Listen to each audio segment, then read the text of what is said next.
بسم اللہ الرحمن الرحیم۔ السلام علیکم۔ آج ہم کلاس 9 کے مطالعہ پاکستان کا چیپٹر نمبر 2 پڑھیں گے، جس کا نام ہے قیام پاکستان۔ ہمارا آج کا ٹاپک ہے کرپس مشن 1942۔ دوسری جنگ عظیم کے دوران حکومت برطانیہ کو اپنی جنگی ضروریات کے پیش نظر ہندوستانیوں کے لوگوں اور یہاں کی سیاسی جماعتوں کے تعاون کی سخت ضرورت تھی۔ یہی وجہ تھی کہ دوسری جنگ عظیم میں برطانیہ نے ہندوستانیوں سے مشورہ کیے بغیر جنگ میں شمولیت کا اعلان کر دیا۔ اسی بنا پر کانگریس نے صوبائی اسمبلیوں سے استعفیٰ دے دیا۔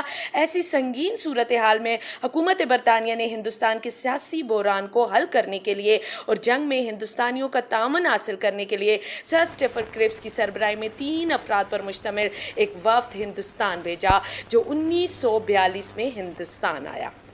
کرپس مشن کا ایک اہم مقصد ہندوستان کے عوام اور سیاسی جماعتوں کی خوشنودی حاصل کر کے انہیں جنگی کوششوں میں برطانوی حکومت کی مدد پر آمادہ کرنا تھا۔ سر اسٹیفرڈ کرپس نے ہندوستان آمد کے بعد یہاں کے سیاسی رہنماؤں سے ملاقاتیں کی اور یوں 30 مارچ کو کرپس نے ہندوستان کے حالات کا جائزہ لے کر ہندوستان کے مسئلے کے بارے میں کچھ تجاویز پیش کی۔ اب ہم پڑھیں گے کرپس مشن کی تجاویز۔ سر اسٹیفرڈ کرپس نے جو تجاویز پیش کی ان میں سے کچھ یوں ہیں: جنگ کے خاتمے پر ہندوستانی نمائندوں پر مشتمل ایک دستور ساز اسمبلی بنائی جائے گی جو ہندوستان کے لیے آئین بنائے گی۔ مرکزی اسمبلی کا چناؤ صوبائی اسمبلی کے ارکان کریں گے۔ اس میں دیسی ریاستوں کو بھی نمائندگی دی جائے گی۔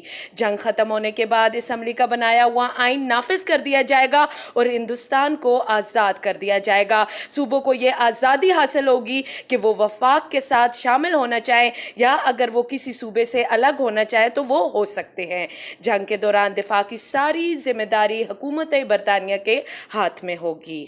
اب ہم پڑھیں گے کرپس مشن تجاویز کی وجہ سے کانگریس کا کیا رد عمل تھا۔